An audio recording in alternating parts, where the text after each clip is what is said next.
Reverend Don Lewis, coming to you from the beautiful metaverse, and more specifically from beautiful Danville, Illinois, homeland of the Corellian tradition. And with me is Krys Copeland. Welcome, Krys. Thank you. Good to be back. And welcome, everyone. This is Midday with Reverend Don. Today we're going to be talking about what's new at Corellian Publishing. And as you know, if you regularly follow Midday with Reverend Don, you can type your questions or comments into whatever platform you're watching on. They'll show up here in the chat room. Although we do not have the chat room on the screen today because we have a guest. So, what have we got for today, Krys? Well, I'm actually really excited to talk about your new book. We've been going through some of the editing for the first few chapters, and it's just been a lot of fun to work through and to kind of learn about, especially in these beginning chapters, the different cultures around the world and their uses for stones and different metals throughout history. Could you kind of maybe highlight a few of the particular cultures that were important for you to include in this? Certainly, and I want to say hello to Janet Gann in the chat room and Christine Higginbotham. It's good to see you. Hi, Janet. Hi, Christine. Good to see you. Well, you know, if you look at various cultures, they all often have a preference for certain stones they think of as being sacred or particularly magical. And usually it's in that context. And if you look at East Asia, you will see jade used that way very extensively. Certainly not the only stone that they use, but it's highly associated with Asian culture because it was very, very highly venerated and very widely used. In the New World, we often see that with, or the Western world, I guess we would say, we see that with what's called jadeite, which is a similar stone that sometimes is also called jade. And many pre-Columbian cultures here used those stones in the same way. If we look at ancient Egypt, they had certain stones they preferred to use, although they used all kinds of different stones. But lapis lazuli was very big for them, and throughout the Fertile Crescent. And of all of the different stones you see in that region, lapis lazuli and carnelian are two of the most common. But they also had turquoise, they had malachite, they had many others that they also used. But that's true of all of these different cultures. If you look at the Greeks and Romans, pearls become very important, which technically is not a stone, but we're treating it as a stone. And certainly coming down into European history, pearls remain very important and are still important today. We want to say hello to Renee in the chat room, and Martin in the chat room, and Ed the Pagan in the chat room, and Timothy in the chat room. Hello, everybody. Hi, everybody. Good to see you.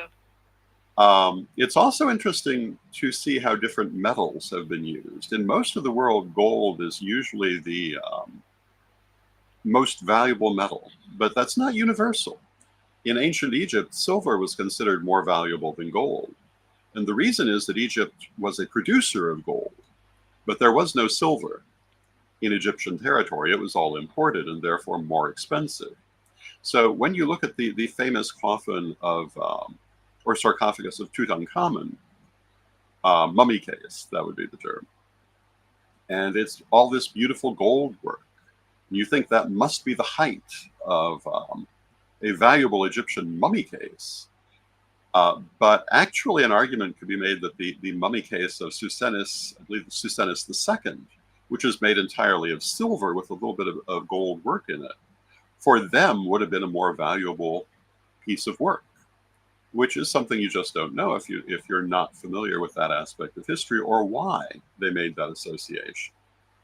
One of the things in all cultures that makes certain stones or metals more valuable is the rarity with which they are found. But also, at the other end, the commonality with which they are found. When we were mentioning lapis lazuli, one of the reasons it was so popular in that Fertile Crescent area was that it was relatively plentiful. And so it could be widely used. One of the things I think many people don't know, you can get lapis lazuli necklaces from thousands of years ago through the archaeological market because there are so many of them that they're not generally considered to be of museum quality. The good ones are in the museums, and the other ones are used to raise money for archaeological digs. And I was rather surprised when I learned that. And it's true of many kinds of archaeological artifacts that are very plentiful. Oil lamps are another example. You can get a Greek or Roman oil lamp relatively inexpensively if you want one, because they made them by the millions. And they survive in the millions. And hello to Mary Hawk in the chat room. It's good to see you. Hi, Mary. Good to see you. One of the Instagram channels I follow is called Moon Honey Jewelry. And she mostly talks about historical jewelry, but very often jewelry of the ancient world.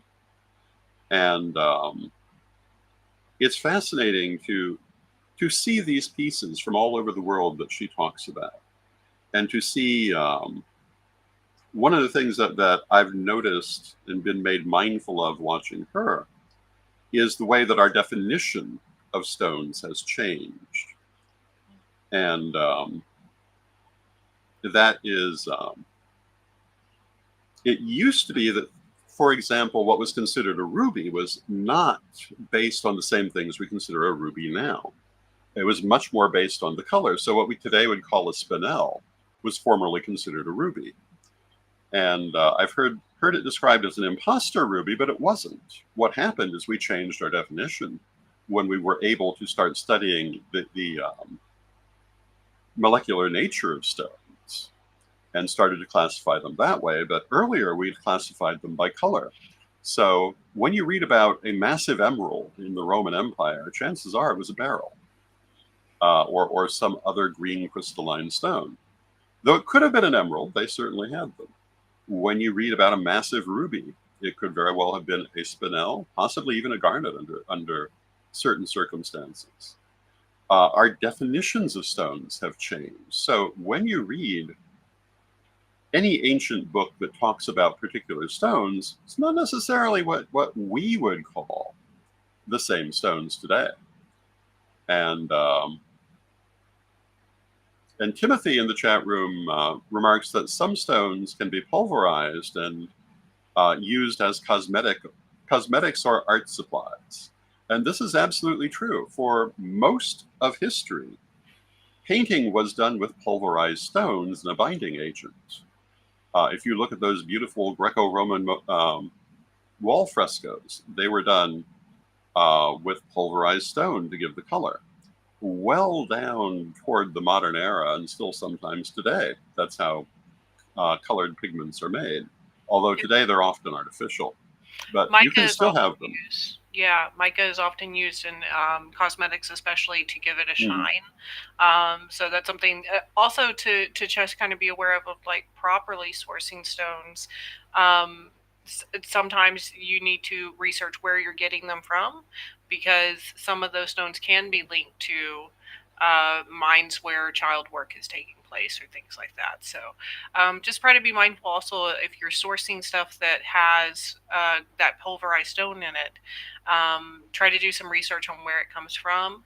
And there's even like an initiative now among the cosmetic companies that have agreed to source either only synthetic mica or only from mines that have been properly certified as not using child labor. Very good. We want to say hello to Steve in the chat room. Hello, Steve. Hi, Steve. Good to see you. And Timothy also wonders if AI assistance for lapandary. Could you expand on what that is? I hope I'm not mispronouncing it. Lapandary? Lapidary. Lapidary. We're working with stones, and he's wondering if AI will discover new things. I'm sure it will. I can't imagine it won't. Certainly for synthetic, potentially synthetic materials. And it may also expand our knowledge of how we classify certain stones. It wouldn't be the first time that's changed. I think AI is going to be very transformative across the board. Now, the other thing Timothy mentioned, and hello to Reverend Eric in the chat room. It's good to see you, Reverend Eric. Hi, Reverend Eric. Good to see you. And yeah, that's something that you also talk about in the book is how can you use synthetic stones in Hmm. magic, man-made stones, and even like sourcing man-made diamonds now Hmm. is really the more ethical way to go. And Well, but and at for the same most time, people, it's the it's far more practical way to go. exactly, yeah. So it makes sense on a lot of different levels. But yeah, I'm a great believer in the use of synthetic stones because they're still stones. They're still the same structure. If by synthetic we mean laboratory created, hello to Arlene in the chat room. It's good to see you. Hello, Reverend Arlene. Good to see you. I was talking, I think, last week. Lady Crystal has a ruby that dates from the 1920s or slightly earlier and has been passed down in our family. But it's a laboratory created ruby. We've been creating them in the lab that long. And it is certainly a very magical stone, just as much as a natural ruby would be. But the difference between a laboratory grown stone and a natural one is a laboratory grown stone will be much more stereotypical in its nature, much more what you expect the stone to be. And a natural stone can vary considerably. Uh, and Reverend Eric says, Reverend Arlene and I went away to Salem this weekend, and I bought her over $100 in new crystals for divination. That's wonderful. Yes, yes. And your stones have very wide metaphysical application, and they always have. If you look at, again, ancient Egypt, you will notice that for ceremonial blades, they were often made of stone rather than metal, at least in early periods. And there are a variety of reasons for that, but it's generally thought it was because of the metaphysical properties they felt resided in the stone as opposed to the metal.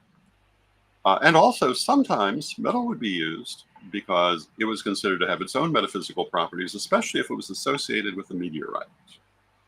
And metal acquired through meteorites was considered to be particularly strong and effective. And so you'll occasionally find out that a certain ancient sword or dagger is made from meteoritic stone. And it was for those metaphysical purposes as much as any other reason. The other thing I was going to comment on, Timothy had mentioned stones being pulverized to be used in cosmetics. And yes, they often were. And that was a very big thing in ancient Egypt. Now we're going to have a message from our sponsor, and I'll be back in a few moments, and I will leave the program to Krys until I return.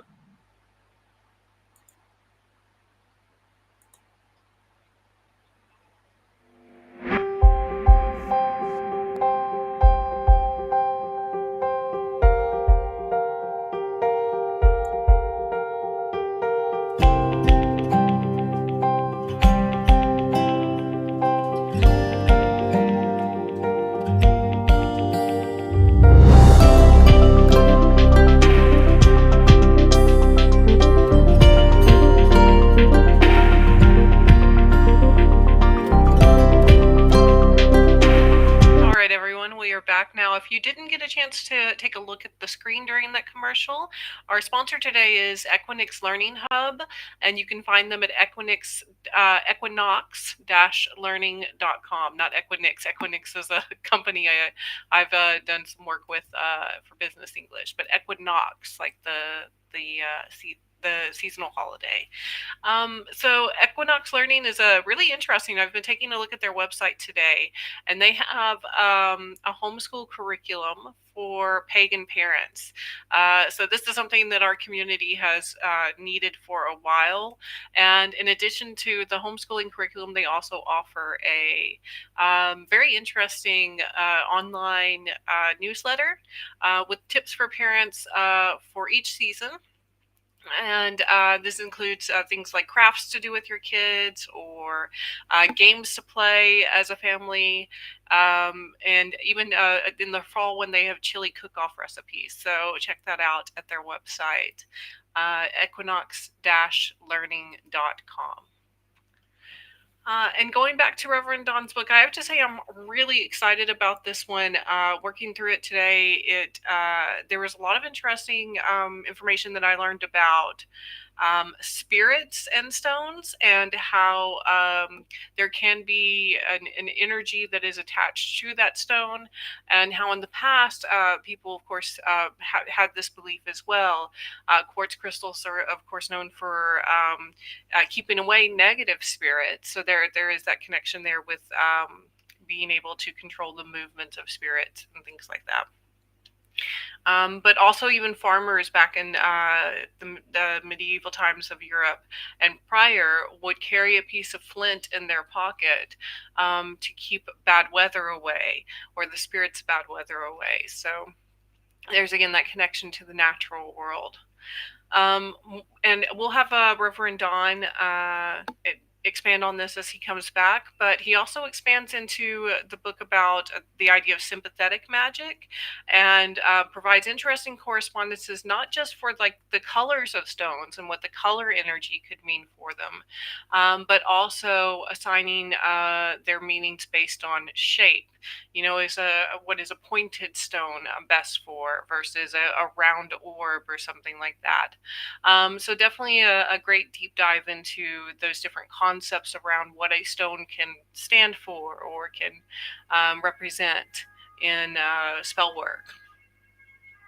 And before we continue on with Reverend Don's book, let's switch over a bit and talk a little about Reverend Ed's book that's coming out soon, Ed Hubbard's Witch Wars Manual 2, Volume 2. And I had a great conversation with Ed yesterday about where he's at on writing the manuscript for it, and the details that have been coming out. Have been really shocking, especially the case study for the Corellian Succession War. That in particular, I've heard pieces of the story here and there from different people, but this is the first, and it's really a joint effort because Ed is asking for other leaders within the Corellian tradition to provide their own thoughts on that situation, and to make sure that he collects viewpoints across the tradition for what was happening at that time, what people were experiencing at that time, and frankly, some of the things that those who are no longer members of the tradition, but were in leadership at one time, some of the behaviors that I learned about were quite shocking, to the point where I don't know if it had happened to me, I might have considered pursuing legal action. But Reverend Don and Ed have been very forgiving towards those who have caused them harm. And yeah, it's a lot to take in. It was quite shocking to learn the lengths that people went to in order to gain power that they didn't really need to gain, because they already had it and they were already on a path towards getting what they wanted, and still managed to destroy it for themselves. So definitely an interesting kind of look back at what happened to our community a couple of years ago, almost a couple of years ago. So Timothy has a question here. Curious how the podcast captures the imaginations of folks into writing and research. Well, we do get a lot of recommendations from people on here as far as what they would like to see for content coming from Corellian Publishing. So that's been particularly useful for us. And as far as capturing their imagination, I really would turn that back over to the audience. Have there been any books in particular that captured your imagination over the years with Corellian Publishing? Any books that stand out to you? Of course, I have my own favorites because I've worked on a lot of these projects. So, for certain, the original books that we did were the Reverend Don's Book of Questions, volumes 1 through 4, and because that was our first project together, that I was able to assist on, and we really started learning about what the process would look like at Corellian Publishing with that initial project, and that was done in partnership with my own company, Speak Your Own Book. So that was very, very interesting. Um, Ed has a comment here. Anything in particular that people may not know? Yeah, there was something that I did not know. I had heard pieces of the person who was removed from power um, talking about changing the bylaws without following proper procedure, and in my opinion, that's a questionable thing to do at the minimum, to change bylaws without following proper procedure. We're set up in the tradition where we have a process to go through. There's not like a king or a queen that rules us and makes all the decisions for us. There's a system of justice that's built into our bylaws, and that system was violated. And in almost Trumpian ways, I would say, to kind of draw that comparison. It's quite shocking. When I was reading through it, what came to mind were a couple of things. That this is just like an episode of Succession. That there's like some serious planned actions for takeover here that occurred, and luckily were thwarted, and it took a little while, but they were thwarted. And just how far a person would go to seize that power. So to find out the full details of that, of course, you'll need to buy the book, which you can pre-order at CorellianPublishing.com. I don't want to give away the full details of it because, one, it's not my story to tell.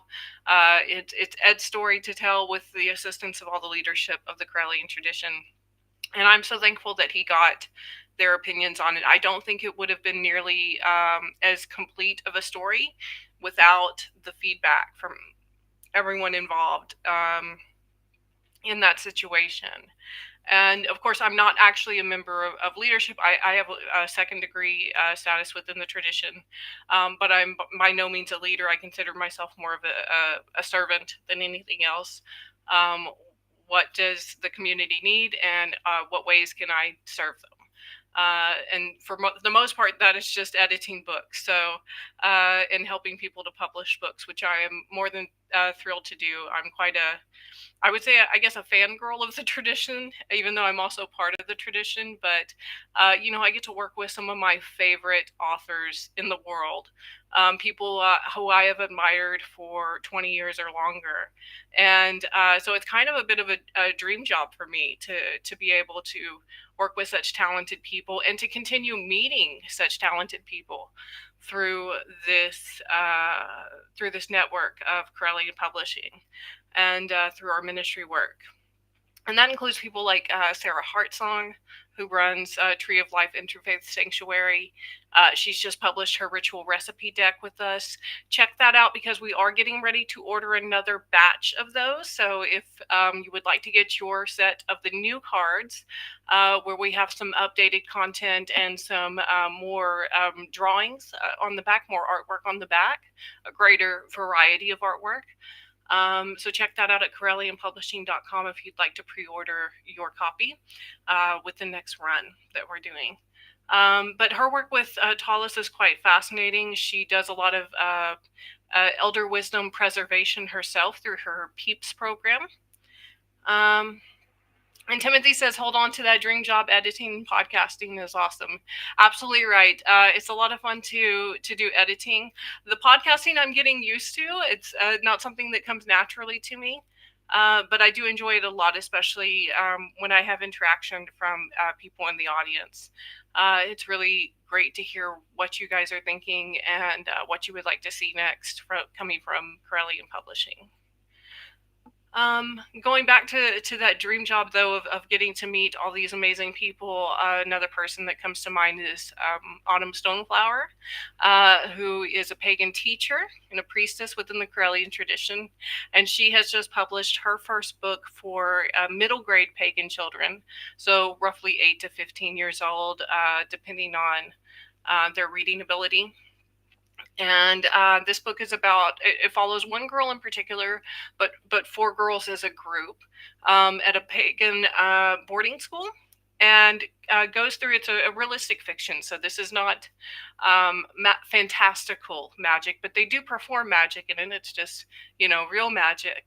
And it talks about the struggles that these girls go through, facing prejudice. The main character is trans, so she faces prejudice as a trans person, but also the other characters facing prejudice as Wiccans, and really gives a great example for kids of how to manage those things that they're likely experiencing in their own lives. Of course, there are higher rates of bullying among people experiencing bullying among children who are pagan. Or from any marginalized community. So having those books accessible for children, I think, is really important. So they can see themselves in that book, and can also see that these characters still, have hope in the face of danger, have hope in the face of prejudice and bigotry, and still stay positive throughout that, and find ways to combat it without losing themselves in that process, without going down a darker path with that. Timothy says, writing a series for young adults, it has its moments. R.L. Stine is a great one to bring up in reference to that. I was a big Goosebumps fan back in the day myself.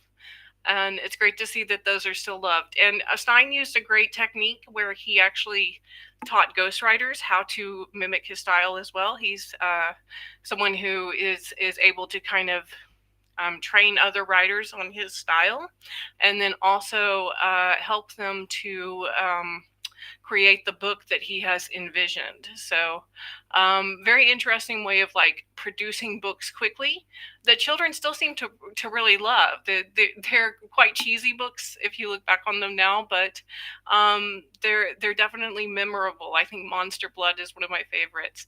I was even an R.L. Stine book for Halloween once. Everybody thought I was a cereal box, but I was definitely a book, and I was a Goosebumps book. So definitely a big fan of R.L. Stine. Timothy also brings up Lemony Snicket, another one of my favorites from Series of Unfortunate Events. I love both the books as well as the movie adaptation. So excellent suggestion, Timothy. And if you're interested in supporting a pagan children's book author, I definitely recommend Autumn's book. And in addition, she is taking the royalties that she earns from this book to actually create a pagan academy for children, so that they can have a safe place to learn in the United States. So if you'd like to help support that, then any sales that we have from that will help with creating that school. And it looks like we're getting close to the hour. Hopefully Reverend Don will be back and able to conclude for us. But just a couple of more things that I wanted to mention from Reverend Don's book. In particular, was this idea of personification, of how to connect with a stone on a personal level. And it really kind of breaks down, he breaks down in the book how to actually do that. What's the step-by-step process of really getting to know a stone, whether that is, carrying it with you throughout the day, or using it in chakra meditations, or using crystal grids to help with that. But also talks about how to use these stones for emotional healing, for gaining mental clarity, for physical healing, for spiritual growth, for protection and grounding. And those concepts were really fascinating to me, that you could kind of figure out what is the stone best for by just communicating with it and connecting with it on that level. If anyone else has their own experience with the stones, please let us know in the chat. How do you use stones in your magic? Timothy says Autumn Rider has their own website. I don't know if she has her own blog, but you can find her on Facebook at Autumn Rider author page. Autumn Stoneflower author page, and you will be able to follow her on there. Also, you can just go to CorellianPublishing.com and sign up for our newsletter, and we send out updates through our newsletter about all of our latest projects with pagan authors. Everyone from Reverend Don to our newest authors like Autumn and Sarah. We do have another author that I've really loved working on her book. It's coming out later this fall, and that is Laura Enright. She wrote Court of Five Tribes. She's also published several other fantasy books of the paganish genre, and so she's quite an experienced author already. And reading through her writing, preparing her book for publication, has really been just kind of a masterclass for me on really well done storytelling. She is able to turn a phrase and put you into that scene like you feel like you're really there. And her book is based on the idea that there is this tree that is dying, but the tree is protecting something from getting out. And unfortunately, that evil power that it is stopping is now seeping out anyway, and is corrupting the land, which is loosely based on Chinese culture and mythology. The land that it is protecting is now receiving this dripping of negative energy from the thing that the tree is keeping locked up at the moment. And but that's okay, because there is a goddess that is going to help put things right here, and she puts into place in the world people and creatures, including dragons, that can help stop this, what's happening, stop this process. So I'm editing through it now, and it's just been a blast to do. Timothy says it has a Legend of Sleepy Hollow theme. In what way does it connect to Legend of Sleepy Hollow? I'm very curious as to how you connect with that. Do you mean like stopping the headless horseman from destroying the local populace, or menacing the local populace? Yeah, I could see that connection to it, absolutely. And we've come up on our time here today, so I'm just going to do a quick prayer. I'm an atheist, so I will make it mostly a prayer to the universe for tonight. But we will wrap it up now and head out for the day, or for the evening for people on my side of the world. So thank you so much for joining today. I ask that the universe bless us. I ask that the universe grant us the energy we need to continue throughout the rest of our day and into our evenings, to keep us safe and to keep us healthy and to keep us whole. All right. And thank you so much for joining today. It has been a pleasure listening to your comments in the chat and sharing this time with you. And I look forward to our next time together. Blessed be, everyone.